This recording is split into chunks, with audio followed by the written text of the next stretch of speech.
My Instagram messages have been blowing up with, why did you quit keto? You better turn up. You better be there when I shake. Hey guys, welcome back to my channel, and if you're new here, hello, my name is Amy. Welcome.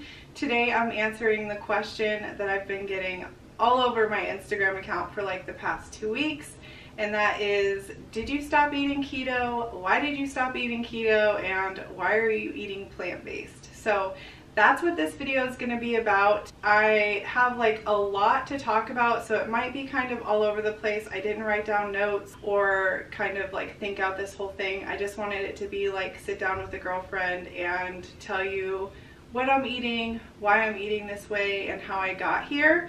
And if you guys have any specific questions, leave them down below.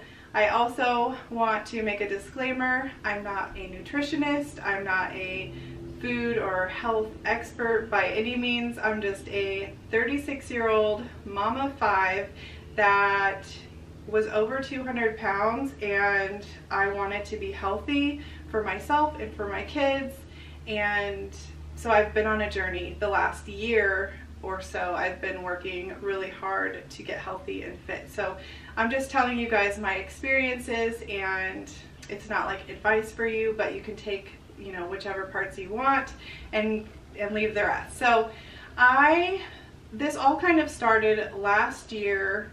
I was planning with my husband to go on the keto diet. And the ketogenic diet, if you're not familiar with it, it's a high fat, moderate protein, and low carb diet. We had a lot of friends and family in our church that were very successful with losing weight with it and lots of other benefits. So I was really interested in trying it.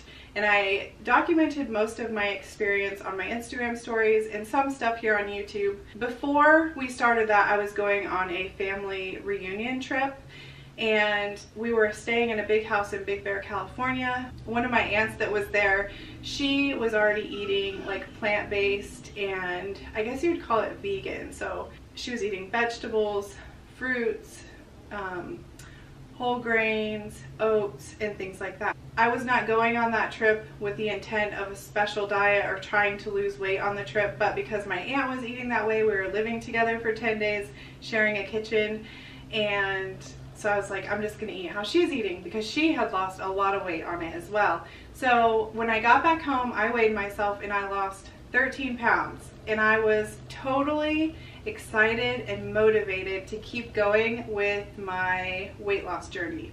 So my husband and I decided to start that keto diet, which was different than the plant-based diet, because on keto you can eat meat, and a lot of people do eat meat on keto. There is a vegan keto diet, but that's not the route that I went. So on keto, I lost more weight. My eczema and psoriasis totally went away. The inflammation in my body, water weight, all went away, and I felt so good on keto.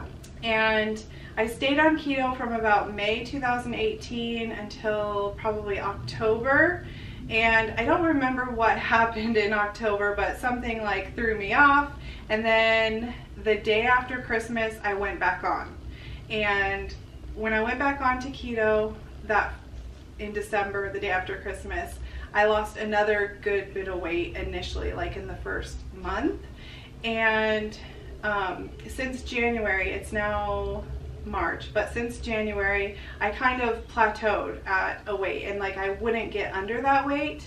And then if you've been following me here on YouTube or Instagram, I got cellulitis in my face, and I had never had that before, and it knocked me on my butt. I was in bed, I was very sick, and I had extreme nausea, probably from the antibiotics and the illness all combined, but I just couldn't eat anything, and I lost 7 pounds because of that cellulitis. So, and I wasn't like really happy about that weight loss, because it wasn't like a healthy weight loss. It was I'm very sick and I can't eat and I'm just trying to stay hydrated, but it got me to like a new low weight. And so when I finally was able to start reintroducing foods, I had, and I still do have, an aversion to meat. And the way that I've explained it to like friends and family here that are like, why are you eating plant-based, is if you've ever been pregnant before, and this is the only time in my life that I've ever had food aversions is during pregnancies,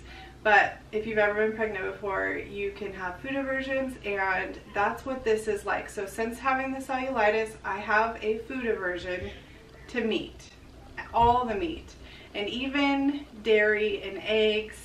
Not cheese so much. I don't have an aversion to cheese, but I definitely have an aversion to meat.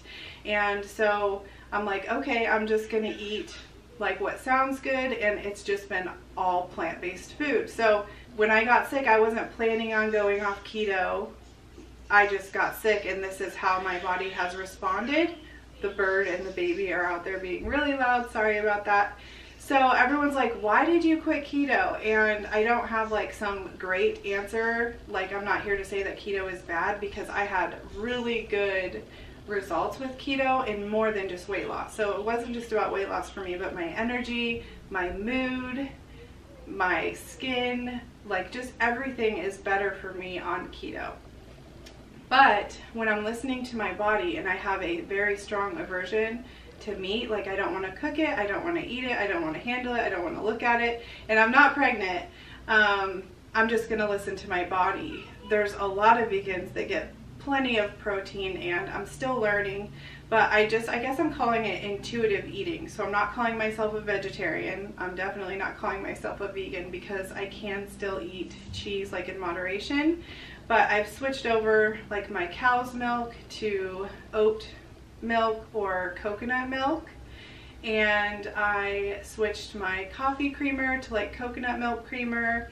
I switched my yogurts from like dairy yogurt to coconut milk, and so that's how I've been eating the last 10 days since I've had this aversion, and I'm losing weight faster now. That like I got over kind of that plateau eating plant-based. So I don't know like how long I'm gonna have a food aversion. Maybe I'll just be like this forever. I have no idea. Like, I've never experienced something like this except for when I was pregnant, and I'm not pregnant. So this is just a new experience for me.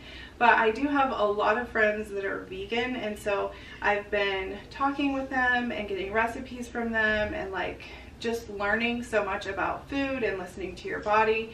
And I am somebody that is very in tune to my body, so like I know when something is off, and I listen to my body when something is different. And so that's why I'm not eating keto, you guys. I don't know if that sounds crazy to you.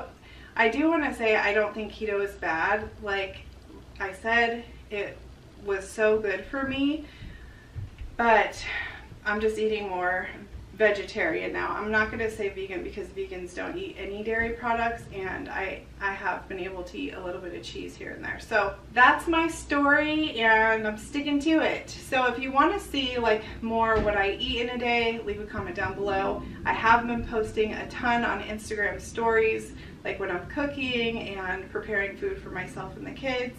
And I did take my measurements on February 5th and then on March 5th. And that was like my last full month of keto, and in that month I lost 7 pounds and 5.75 inches, and the measurements we took were like on my waist, my hips, my legs, my arms, so combined 5.75 inches, almost 6 inches, and 7 pounds. So it's not like the greatest results, but being like at that plateau and then getting sick and stuff, I'm happy with it. So that's where I am in my journey. I still have about 20 pounds to lose, and I'll go from there, but I'm feeling really good. I started yoga at the beginning of 2019 when I was writing down like my goals or dreams or aspirations for 2019. I had wrote down that I want to learn and get into yoga for like flexibility, meditation, strength. I am so sorry, my kids are so loud, but Mama 5 and it is spring break, so real life, if I'm gonna film, I just gotta do it with all the noises in the background. So I don't know why it took me so long to start the yoga, but I'm doing a 30-day yoga introduction thing, and it's just a video series on YouTube that I found. If I remember, I will try and link it, but I love it, and I'm like, why did I wait so long in my life to get into yoga? Like, I love it. I feel so good afterwards. Like, I like to use my essential oils and I just feel grounded and like relaxed, and I love it. So if you've never tried yoga before, I highly recommend it. I cannot wait to get better at it because, I don't know, people think that yoga is not a workout. It is a workout, you guys. It's good. It is really good. But I'm still lifting weights and doing like my regular 3 to 5 miles on the treadmill or the bike and lifting weights. So that's what I'm doing for workouts, and I'm loving it. It is so good for like my me time and my mood and my energy, and it makes me so happy because, I don't know, I just love it. So I'm going to end this here because I don't want this to be forever long. I'm going to upload it hopefully this evening. If you guys have any questions, leave a comment down below. Hopefully I still have comments on my YouTube channel. I know a lot of creators have had their comments disabled, and thankfully that hasn't happened to me yet. So keeping my fingers crossed. I love to hear from you guys, so make sure to say hello. Don't be a silent viewer. Let me know if you've tried keto, or if you're vegan or plant-based or vegetarian, and if you do yoga or not. I would love to connect with you guys. Make sure to follow me on Instagram, give this video a big thumbs up, and subscribe if you haven't already. We're almost at 20,000, and I love you guys, and I'll see you in my next video. Bye. Tonight we're running on